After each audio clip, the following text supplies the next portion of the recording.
Greetings all. Well, I like to go out beachcombing, and one thing that I tend to find is a lot of man-made objects as well as a lot of natural objects.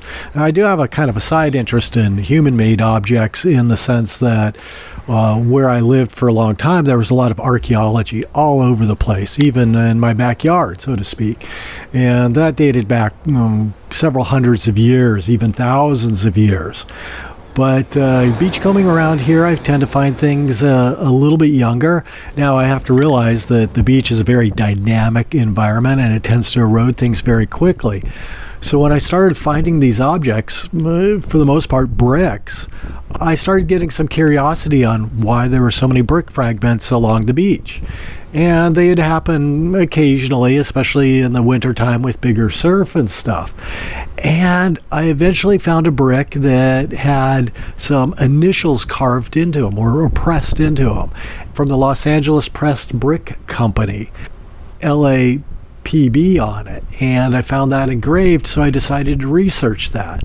And I found out that the Los Angeles Pressed Brick Company operated from about 1908, early 1900s until 1926. And I thought, wow, I found a 100-year-old brick here along the beach. And I thought, wow, this is really, really interesting.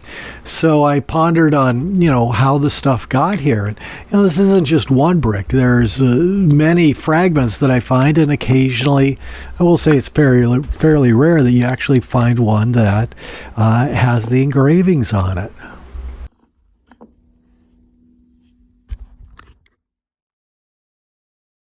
Well, this is Long Beach, California, and 100 years ago in the 1920s and 1930s, it was more of a bedroom community in the sense that it was more seen as a vacation spot. And there was some development going on there from the ranching days to more of a vacation destination, so to speak. The Port of Los Angeles was just starting to get developed, and then oil was discovered. And when oil was discovered here, there was a big boom. And that started in the 1920s to 1930s in the Signal Hill area. And this went all the way down to Huntington and Newport Beach.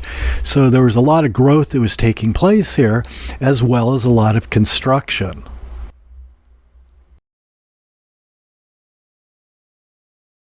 Well, on March 10th, 1933, an earthquake struck the Long Beach area. It was triggered along the Newport-Inglewood Fault, which runs in the south part of the LA basin, and it was a magnitude 6.4.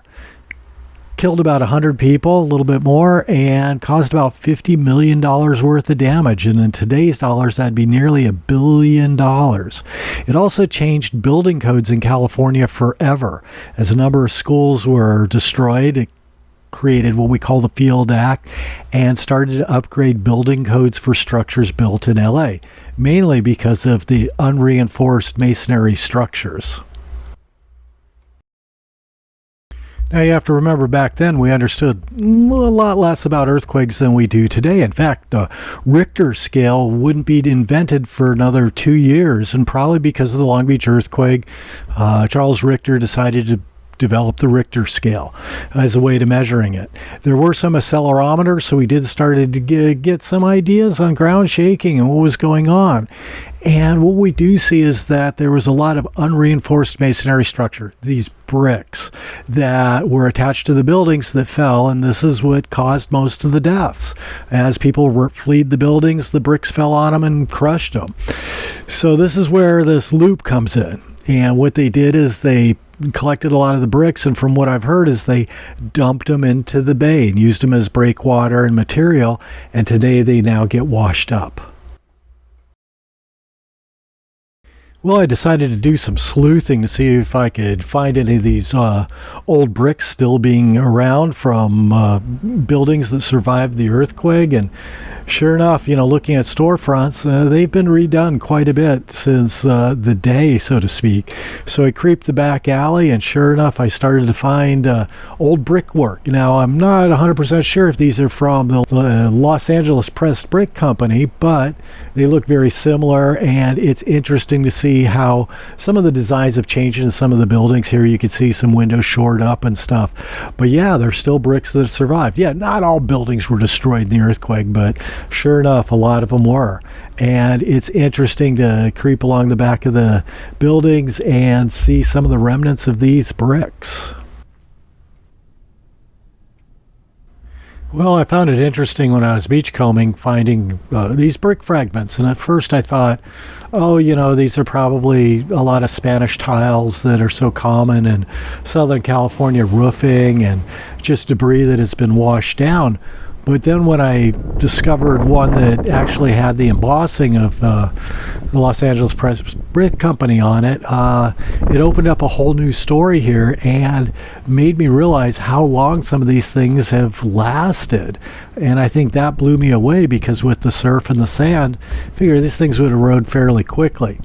Now, researching the Los Angeles Press Brick Company, I found out that they had a mine in nearby Fountain Valley, Santa Ana, as it was back then, and they transported the raw material up to Santa Monica, where they actually pressed the brick.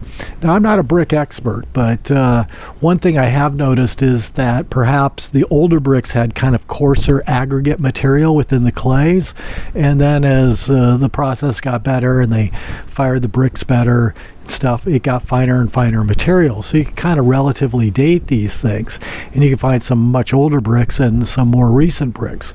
Now, during the 1920s, Long Beach area exploded. The oil boom happened, and the whole industry changed in Southern California, especially around the Long Beach area. So we had a lot of construction.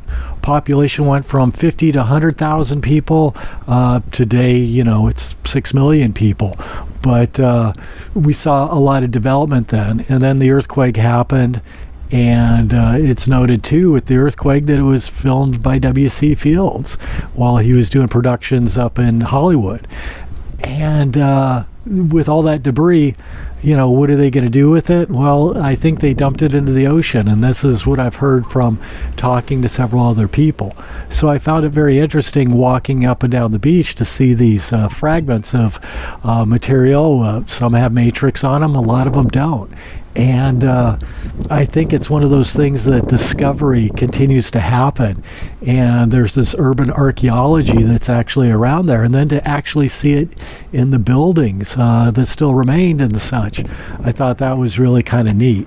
Again, with the bricks, there's a whole archaeology associated with it, especially here in the Los Angeles area. And I imagine in older communities, it's even more interesting.